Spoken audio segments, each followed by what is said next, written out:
a Ele. Não tem esse tipo de ditado? E é nesse tipo de ditado que nós quebramos justamente essa regra do atalaia. E muita gente destrói seus sonhos por causa dessa falta de vigilância. E eu vou lhe mostrar como é fácil. Vocês vieram para aqui. Ótimo. Eu sei que teve muita gente antes de vocês virem para aqui, para Bolívia, que apoiaram vocês, que deram a maior força. Mas talvez tenha pessoas que estejam até próximo de vocês mesmo, que vocês esperavam um maior empenho, uma palavra, né, de otimismo. Não, vai que você consegue. E essa pessoa se calou, ou essa pessoa não lhe ajudou. Como tem pessoas também que vocês viram para aqui, não, você é médico. Talvez estão até rindo de vocês. Quem dado risada, você é médica. Ou então a forma mais simples de desfazer do sonho de vocês, dizer, médico na Bolívia, grande porcaria, um país de quarto mundo. Você não vai poder, você não vai ter condições nem de prescrever um remédio para gripe, você sai de lá ignorando. Essa é uma das formas também de o quê? De desestimular os sonhos. São pessoas invejosas. E aí quando nós olhamos assim, sonhos, é Satanás? Não, mas nós temos que lembrar que muitas pessoas são usadas por Satanás, justamente para destruir nossos sonhos. Vocês observem e sigam o meu raciocínio. Se eu estiver errado, podem ir. Pessoal, acontece um acidente na igreja. Eu vou voltar para dentro da igreja para ser uma coisa bem crucial mesmo. Acontece um acidente na igreja. Numa carretera dessa aí. Estou falando em espanhol. Numa estrada dessa aí. Numa BR. E está lá o carro tombado. Quem já presenciou isso? Eu tenho certeza que vai me dar razão. Observe que o ser humano é tão curioso que ele diminui a velocidade do carro e passa devagarzinho para poder observar aquele desastre. Tem muitos que param até o carro para poder observar, mas são poucos que chegam lá e dizem, você está apresentando alguma coisa? Eu posso ajudar? Ou eu vou ajudar? Mas a curiosidade é triste. Isso já passou comigo. O pessoal diminui a velocidade do carro e passa devagarzinho para olhar. Por quê? Porque o ser humano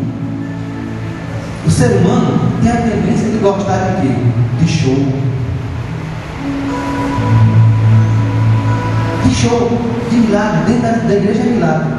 Então o que nós vemos hoje, pessoal? O que nós vemos hoje? Quando nós falamos de atalaia, de vigiar, nós vemos igrejas hoje cheias de gente. Muitas igrejas estão lotadas, mas na realidade a última coisa que o pessoal que está ali sentado no banco está fazendo é adorando a Deus. Na realidade são meros espectadores. Vieram que presenciar ou milagre atrás de milagres, ou ver show. Talvez tiver um cantor, uma coisa, está lá. E é por isso que muitos sonhos não acontecem. Porque a vontade de Deus, a mão de Deus, é para quem anda em retidão com seus filhos. Muitos sonhos não acontecem por causa disso, justamente por causa disso aí. Temos igrejas cheias, temos um povo que está se perdendo em busca de milagres, se acabando, mas não passam de meros espectadores. Não adoram o Pai, não vigiam, perderam o temor por Deus. É isso? Tem outro trecho interessante que diz assim, identifique seus inimigos. Neemias sabia qual o inimigo que ele tinha, quais eram os inimigos dele.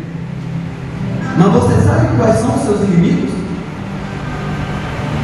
Às vezes nós passamos uma parte da nossa vida convivendo com uma pessoa ou tendo como amigo, e na hora de maior necessidade, aquela pessoa não corresponde. Não é isso? O inimigo, para desmascarar, você conhecer o primeiro seu inimigo é aquele que vai de encontro às normas bíblicas. Mas nós estamos falando de identificar o inimigo e de ser vigilante. Muitos sonhos se destroem também. Sabe por quê? Porque eu identifico o inimigo, eu conheço o inimigo, mas eu ando com o inimigo. Ah, pastor, mas como é isso, andar com o inimigo? Eu vou lhe provar. Eu tenho uma menina que era membro de minha igreja lá na Bahia. E ela veio para São Paulo, e era crente, membro. Em São Paulo ela começou a andar com meio grupo de gente, ia para um lugar, ia para outro. Quando eu cheguei agora em novembro, ela veio me apresentar o namorado dela. E eu fiquei triste. Pessoal, antes de eu completar esse discernimento, vocês estão aqui num ambiente, né? Numa faculdade, vocês conhecem o quê? A maioria o quê? Alunos, né? Então a tendência é que vocês vão se relacionar com esse povo, né? Vocês estão dentro de uma igreja. A tendência é que vocês o quê? Vão dar prioridade a justamente o quê? Ele que não está na igreja, eu conheço, ele está na igreja, é confiável. Mas há uma inversão. Essa menina, o namorado dela, quando ela me apresentou, e eu perguntei: você tem certeza que vai casar com ele? Ah, ele tem um carro. Ele tem um carro. Eu disse: você conhece ele da igreja? Não. Ele me apresentou uma vez, eu fui sem querer numa balada aí, encontrei ele. Vocês entenderam? Às vezes, nós conhecemos até o inimigo, mas fazemos questão de andar com ele. Fazemos questão de andar com ele. E tem uma hipocrisia tamanha no nosso mundo, que às vezes a coisa está errada e a mídia passa de uma forma que é certa, que eu, para ser moderno, aí eu digo: não, eu não sou contra, não. Eu não sou contra. Não tenho nada a ver com a vida dele, é isso e isso. Não sou contra. Tem atos praticados, tem costumes que impedem que a pessoa realmente viva ou conviva como pessoas que querem realmente que Deus abençoe nossos sonhos. É um exemplo. Nós estamos aqui falando de Deus, ouvindo e tal. Aí quando eu saio daqui, aí simplesmente meus amigos estão ali numa mesa de bar bebendo, contando piada, quando eu sento no meio na maior, né? E aí tem piada que coloca até o nome de Deus. Eu estou fazendo certo? Ou simplesmente eu penso assim: é inimigo de Deus, mas não é meu inimigo. É isso a mentalidade? Eu estou quase terminando. Outro trechozinho que tem interessante nesse livro: os métodos do inimigo. No início eu falei o quê? O cara tentou fazer aliança, o cara tentou fazer aliança, tentou se infiltrar com aquele povo, né? Depois ele tenta o quê? Tenta realmente matar, mas ele está fazendo de tudo para destruir aquela obra. Eu pergunto a vocês: vocês não tiveram dificuldade não quando vocês vieram para aqui? Ou vocês não têm dificuldade? Aí vocês acham que essa dificuldade de vocês, muita dificuldade? Ah, não, a dificuldade que eu estou passando é uma coisa.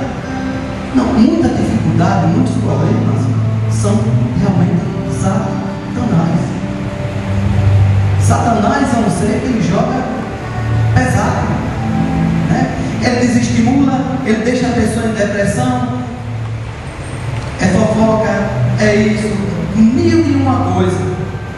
E se a pessoa não tem uma boa estrutura, ele termina o quê? Desistindo dos seus sonhos. Esses são métodos. E esses métodos já existiam também, pessoal, naquele tempo. Eles simplesmente, hoje em dia, eles estão sendo o quê? Ampliados. Eles estão sendo ampliados. Uma coisa simples. Vocês já viram quantas 1001 igrejas nós temos? E você fica na dúvida, meu Deus, qual a igreja que eu vou? Né?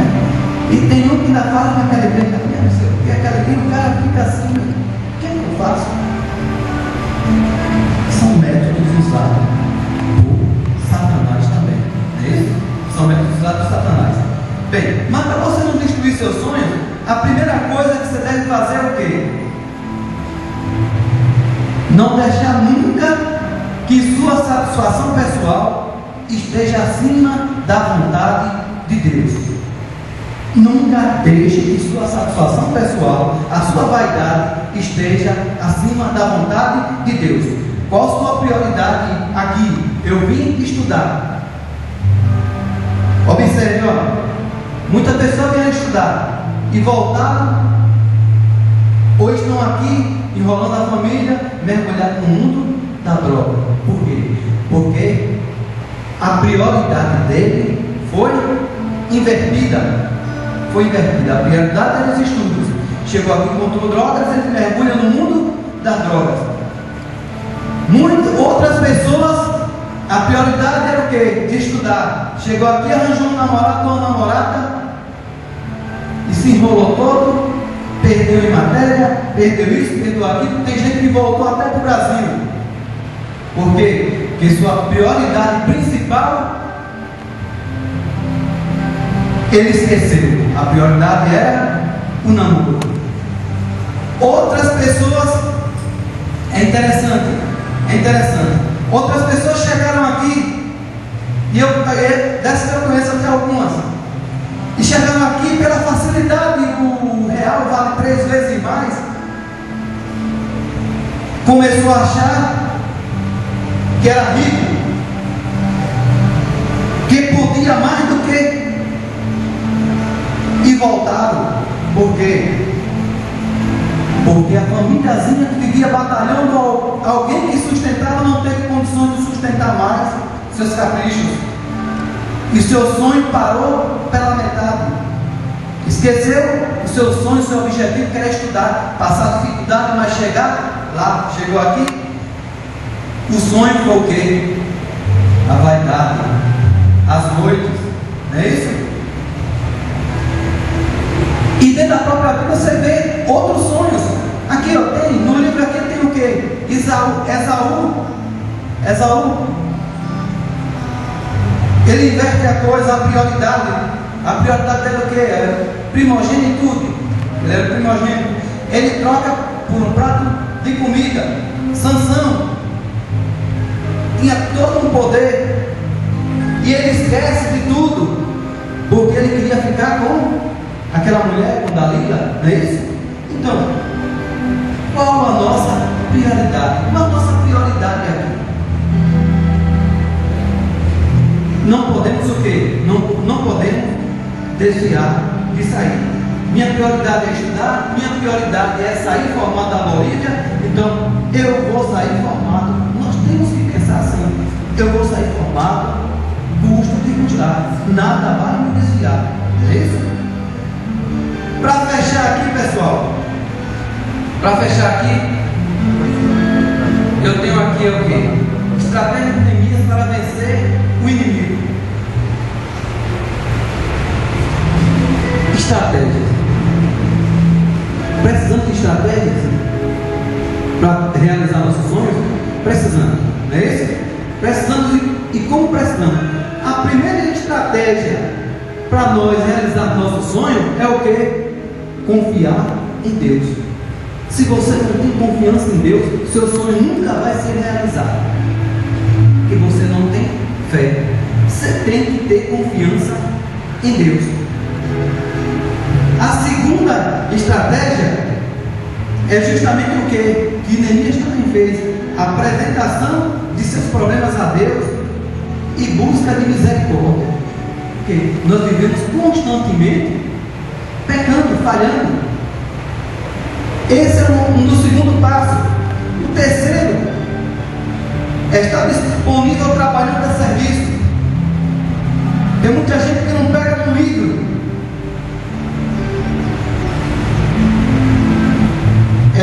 confiando em quê? Em pesca, isso, aquilo, e chega na hora de se dar mal na prova e só resta o quê? Chorar. Sabe por quê? Não está dando valor ao seu objetivo, que é estudar, não é isso? O quarto que eu posso colocar aqui: está sempre preparado para a diversidade. E o quinto, ser humilde e obediente. Ser humilde e obediente. Tem gente que acha que ser humilde é querer se humilhar, se humilhar. E ser humilde é totalmente diferente. Para fechar isso, eu vou contar uma ilustração para você ver o quanto nós somos importantes para Deus e o quanto Deus quer realizar nossos sonhos. Deus não quer nem ninguém miserável. Deus quer vitoriosos. Até porque no seu exército só entra o quê? Vitoriosos. Não sei se vocês conhecem essa ilustração, mas é interessante. Ó. Na Índia tem uma mania, o pessoal carrega água. Às vezes eu usava 2 potes. Coloca uma vara aqui nas costas, um pote de um lado e um pote do outro, para carregar água. E aquele cidadão ali, ele carregava, ele trabalhava para um senhor e carregava seu potezinho ali, seus potes, dava uma viagem pela manhã ou da tarde, levando água para a casa daquele senhor. Mas acontece, pessoal, que um daqueles potes estava rachado. E quando a água chegava na casa do senhor, a água daquele pote estava pela metade, sempre estava pela metade. E assim aconteceu, meses, semana, um ano. E quando chegou um ano, mais ou menos um ano, o cidadão não estava nem aí, o patrão não estava nem aí. Quem se incomodou com essa situação foram os potes. E aquele pote que estava rachado, ele vira para aquele rapaz, para aquele homem que estava carregando e diz: eu estou com muita vergonha, porque eu fui feito para carregar água e eu sempre chego pela metade. E isso me dá muita vergonha, porque eu não estou cumprindo minha função. E eu sei que o Senhor não recebe por essa água que eu derramo. E observe, e aquele cidadão não diz nada, aquele pote volta para aquela lagoazinha, enche o pote de água novamente, e quando ele retorna para a casa do Senhor, ele vira para o pote e diz assim: olha para o seu caminho direito, agora que nós estamos caminhando. E o pote olha, e ele diz: o que é que você está vendo? Ele diz: eu estou vendo muitas flores. Ele diz: olha para o outro lado. Ele olhou: você está vendo algumas flores? Ele disse: não. Aquela água que derramava naquele caminho ali, pela manhã e pela tarde, fez que nascesse várias plantinhas e florescesse, dessem flores, estava lindo. E aquelas flores ali, aquele cidadão catava e enfeitava a casa do Senhor dele. E o pote ficou calado. Moral da história. Aquele pote, aquela rachadura era um defeito? Era um defeito. Quem de vocês não tem defeito? Todos nós temos defeito. Mas Deus, na sua bondade e misericórdia, nos aproveita mesmo com os defeitos que temos. Por isso que cada um com o seu sonho individual ou coletivo ou o que for, é aproveitado por Deus. E Deus abençoa o sonho de cada um de vocês. Vocês são muito importantes para Deus, mesmo com os defeitos de vocês. mesmo com o defeito de vocês. A única coisa que Deus quer é o quê? Que nós tenhamos nossos sonhos, mas que lutemos com ele, lutemos por esse sonho e nunca deixemos o quê? Deus de fora desse sonho. Para concretizar o nosso sonho, Deus tem que ser o primeiro a estar com a mão dando o seu aval, né? Que Deus abençoe a cada um de vocês, né? Que os sonhos de vocês realmente se realizem. Vocês voltem para o Brasil essas férias agora e matem a saudade de vocês, mas que nunca esqueçam a prioridade de vocês. Qual a prioridade da vida de vocês? Qual o sonho de vocês? Nunca desistam do sonho de vocês. Saibam que com a mão abençoando o sonho de vocês está uma pessoa que pode dar o dobro do que vocês estão pedindo, o dobro do que vocês estão sonhando. E é esse o nosso Deus, esse Deus que nós professamos. Meu amigo, obrigado aí, que Deus te abençoe também.